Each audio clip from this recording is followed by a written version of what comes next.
warahmatullahi wabarakatuh. Salam hebat Pengadilan Tinggi Yogyakarta. Harmonis, excellent, berintegritas, akuntabel, transparan. Kali ini bersama saya, Feni, sebagai host acara kita pada kali ini. Podcast kita di Angkringan, ngobras di Angkringan Pengadilan Tinggi Jogja bersama Bapak Guntur. Selamat siang Bapak Guntur. Selamat siang. Beliau ini adalah merupakan Ketua Tim Penilai Mandiri Zona Integritas Pengadilan Tinggi Yogyakarta. Sehat Bapak? Alhamdulillah. Baik, langsung saja sebagaimana yang sudah pernah kita ketahui bersama bahwasanya Pengadilan Tinggi Yogyakarta pernah mendapatkan sudah meraih predikat WBK pada tahun 2019 ya Bapak. Kali ini kami ingin mengupas tuntas bagaimana sih sebenarnya kiat-kiat dari Pengadilan Tinggi Jogja untuk bisa meraih WBBM. Yang kami dengar juga bahwasanya Pengadilan Tinggi Yogyakarta masuk ke dalam 30 besar dari seluruh satker nasional, dari berbagai macam satker kita masuk di 30 besar.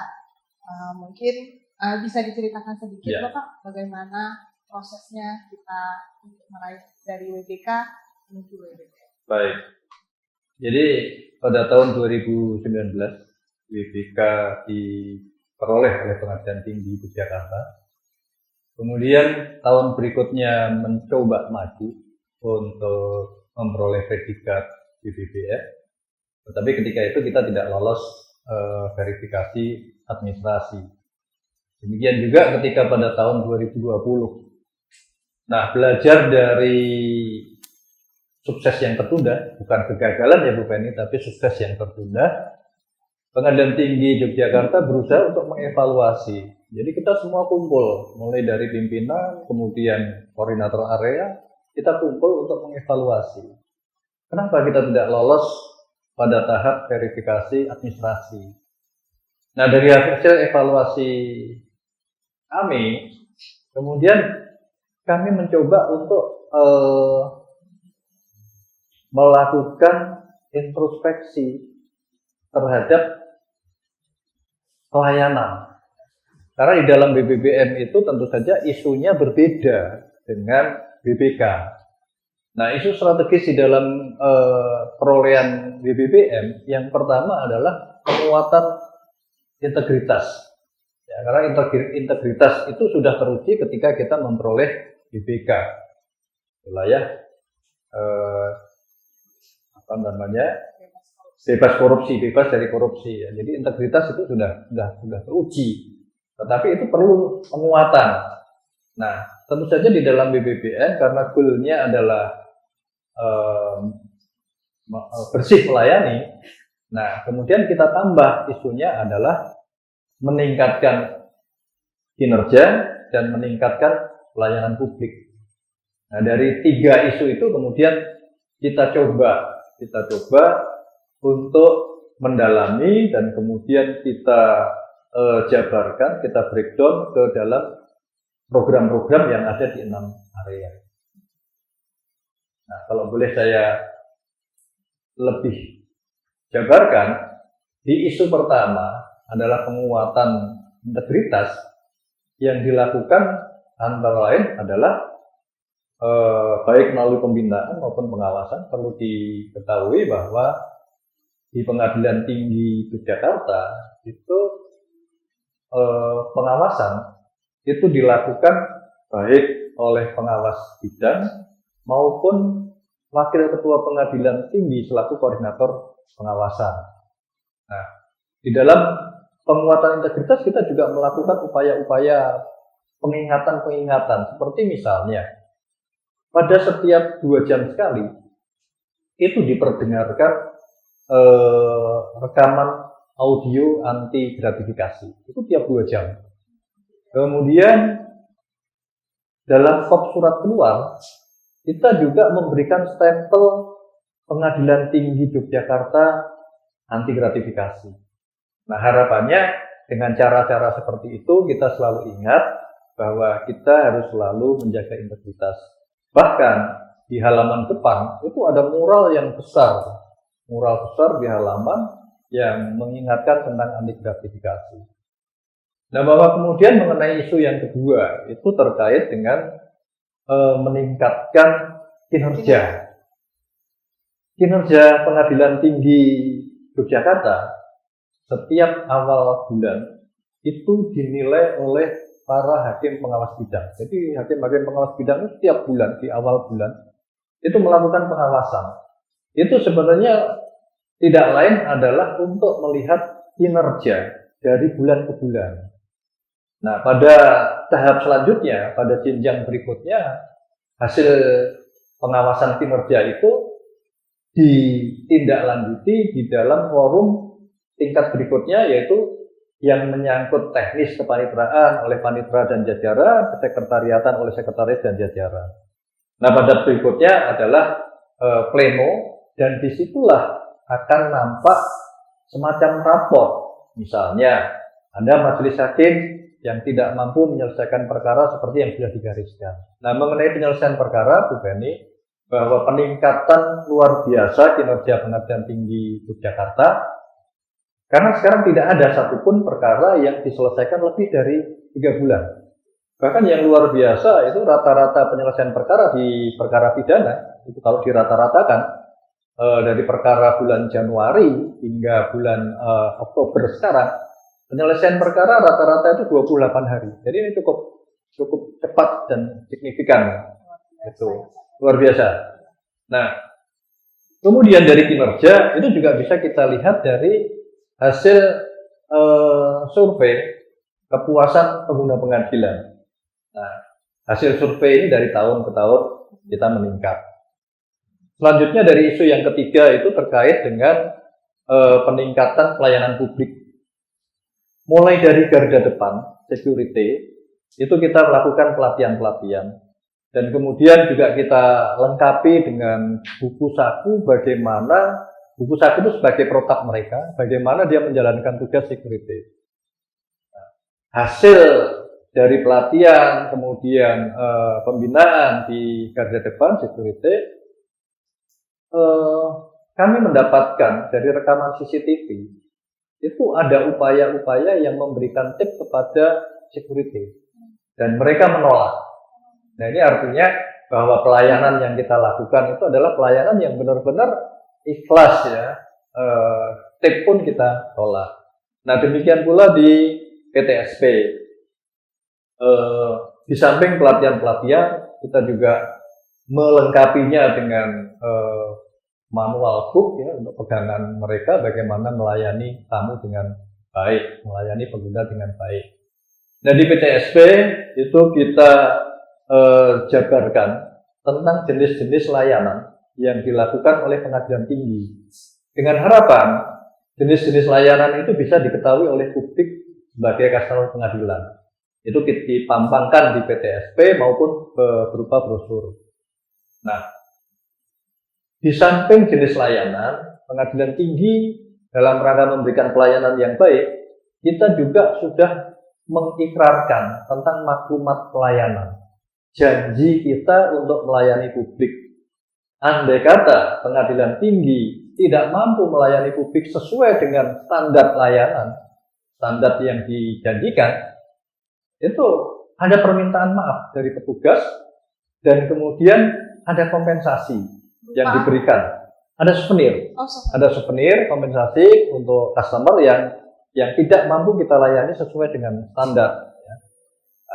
Lebih dari itu juga kita sampaikan bahwa mengapa layanan ini tidak bisa diberikan sesuai dengan standar. Ini kita jelaskan. Jadi ada permohonan maaf lah.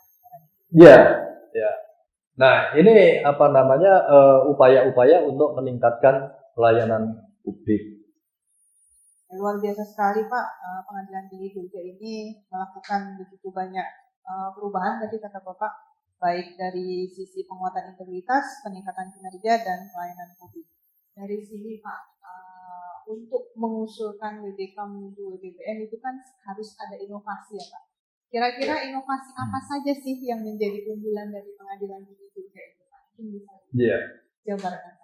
Ketika Pengadilan Tinggi Yogyakarta maju untuk memperoleh WBK, kita baru memiliki 2 inovasi, yaitu seafood sistem informasi putusan, dan SIDAP itu sistem data kepegawaian.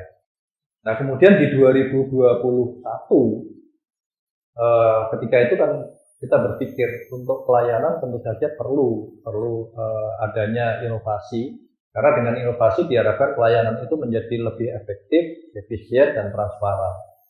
Nah, di 2001 bulan September ada dua aplikasi yang kita buat. Yang pertama adalah Sipana Hati, yaitu sistem penahanan hakim tinggi, yang diharapkan dengan aplikasi Sipana Hati, penahanan pasal 29 KUHP itu tidak ada lagi yang terlambat, karena itu bisa dimintakan secara online dari pengadilan negeri ke pengadilan tinggi, dan penetapan penahanan pasal 29 KUHP itu beberapa menit setelah diajukan permohonan itu akan bisa diunggah oleh pemohon di pengadilan negeri. Itu aplikasi pertama.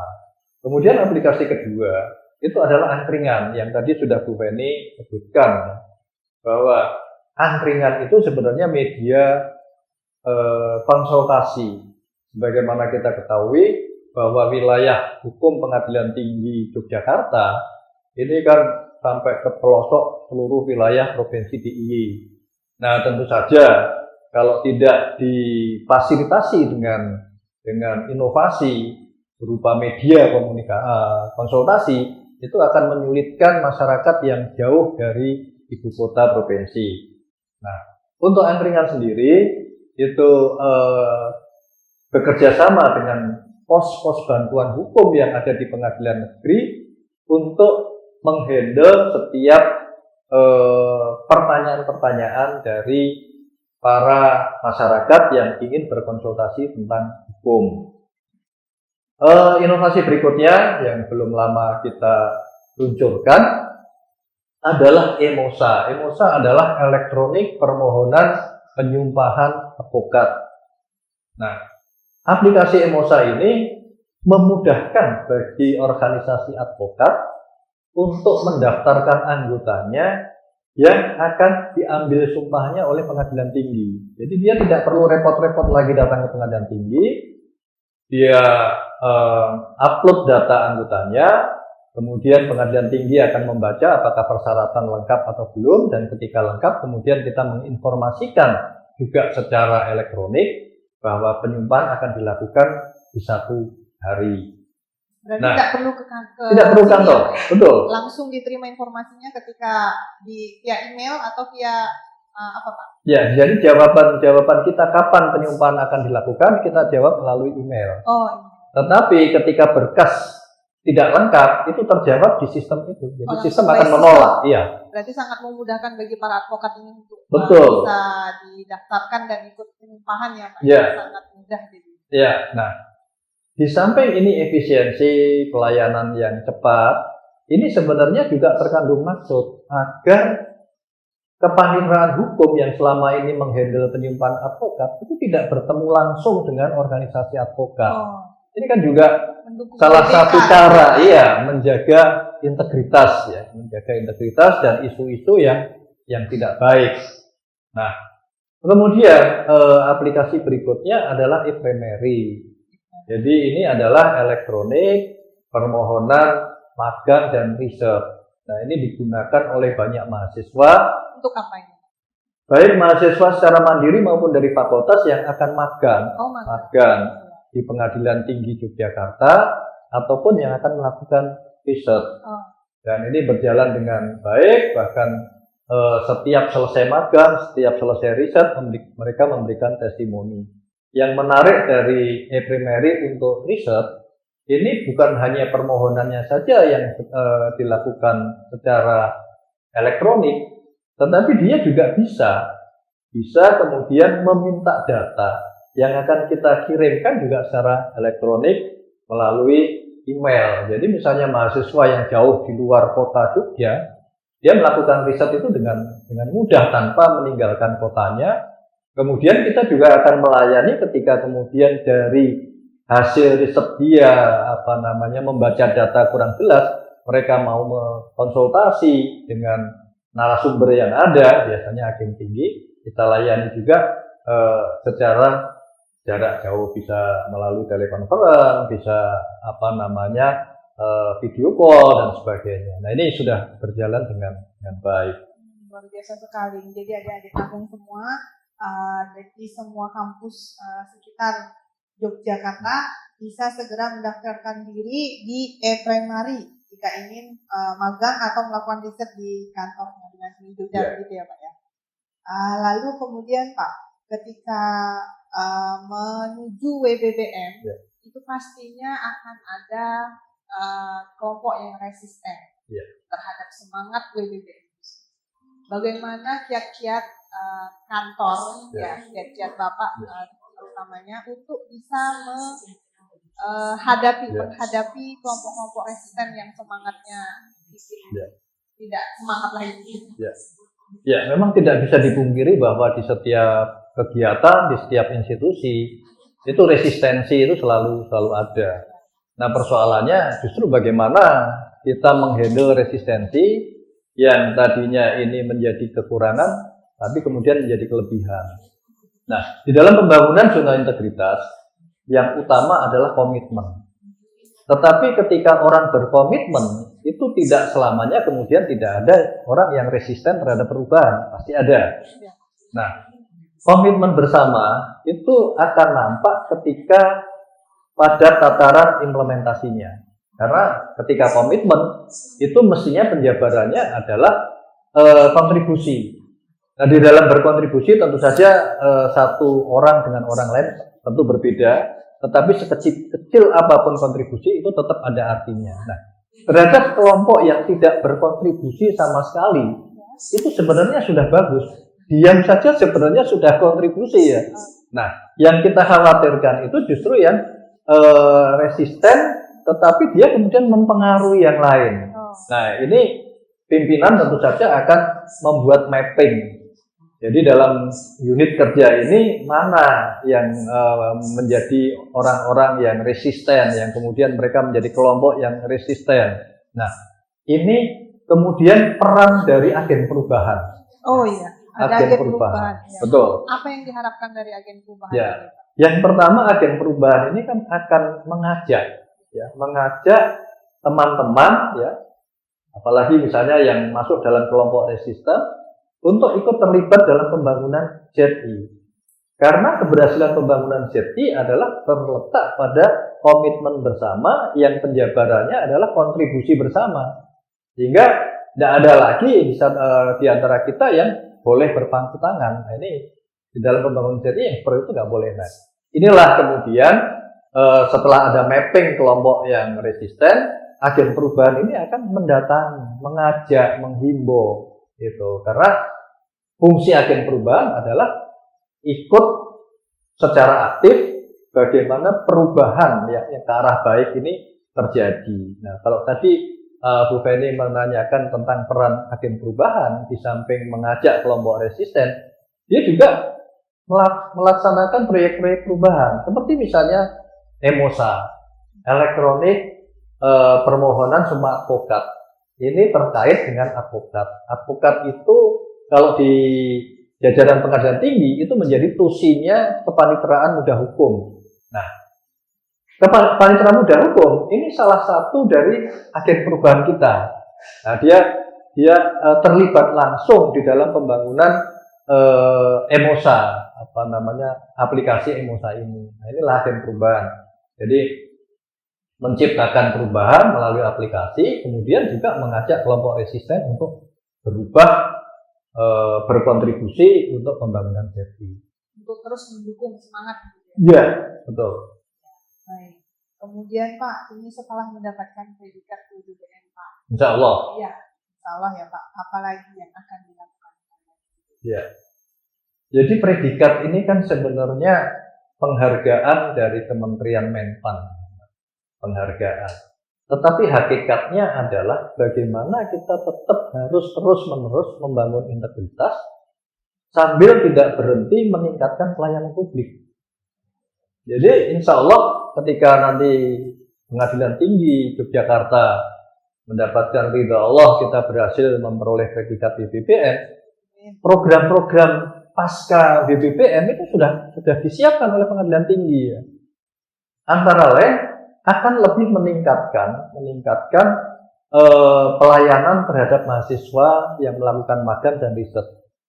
Karena kita tahu Jogja ini adalah kota pelajar, kota mahasiswa, sehingga keinginan dari Pengadilan Tinggi adalah bagaimana memberikan layanan magang, pelayanan riset. Dan beberapa perguruan tinggi sudah melakukan kerjasama ya, MOU dengan kita untuk kegiatan-kegiatan itu. Nah, oleh karena itu nantinya kita akan mensinergikan kurikulum magang yang ada di perguruan tinggi, kemudian kita aplikasikan kegiatan magang di Pengadilan Tinggi kita. Di samping itu, kita juga melakukan informasi-informasi hukum untuk masyarakat, bukan saja melalui angkringan yang kita tumpangkan atau kerjasama dengan Posbakum, tapi di angkringan itu juga ada menu podcast. Nah, kita harapkan dari podcast ini kita bisa memberikan pelayanan penyuluhan kepada masyarakat luas. Artinya Pengadilan Tinggi Jogja akan terus bertumbuh dan berkembang meskipun telah mendapatkan predikat BPPM, seperti itu ya Pak? Iya, karena BPPM adalah predikat ya, tetapi hakikatnya adalah tetap Pengadilan Tinggi Yogyakarta ingin selalu menyatakan Pengadilan Tinggi yang bersih dan melayani. Luar biasa sekali Bapak. Terima kasih atas waktunya, karena waktu jualah yang memisahkan kita. Sebenarnya seru dan asik sekali tadi.